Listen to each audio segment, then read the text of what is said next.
ಮಕ್ಕಳಿಗೆ ವೃತ್ತಿ ಮಾರ್ಗದರ್ಶನದ ಬಗ್ಗೆ ನಮ್ಮ ಶಾಲೆಯ ಸರ್ಕಾರಿ ಪ್ರೌಢಶಾಲೆ ಕುಡುಮಂಗ್ಳೂರು ಶಾಲೆಯ ಮುಖ್ಯ ಶಿಕ್ಷಕರಾದ ಪ್ರೇಮ್ ಕುಮಾರ್ ಸರ್ ಅವರು ನಿಮಗೆ ವೃತ್ತಿ ಮಾರ್ಗದರ್ಶನದ ಬಗ್ಗೆ ಮಾಹಿತಿ ನೀಡಲಿದ್ದಾರೆ.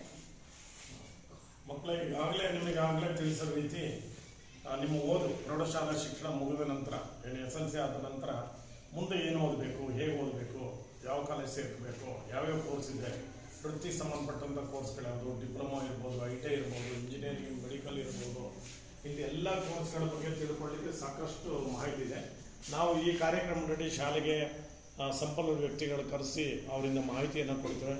ನೀವೆಲ್ಲರೂ ತಿಳ್ಕೊಂಡು ನಿಮ್ಮ ಕಲಿಕೆ ಒಟ್ಟಿಗೆ ಮುಂದಿನ ಭವಿಷ್ಯ ರೂಪಿಸ್ಕೊಳ್ಳೋಕ್ಕೆ ಯಾವ ವೃತ್ತಿಯನ್ನು ಆಯ್ಕೆ ಮಾಡಿಕೊಳ್ಬೋದು ಅನ್ನೋದಕ್ಕೋಸ್ಕರ ನಿಮ್ಮ ಮಾಹಿತಿಯನ್ನು ನಾವು ನೀಡ್ತೇವೆ.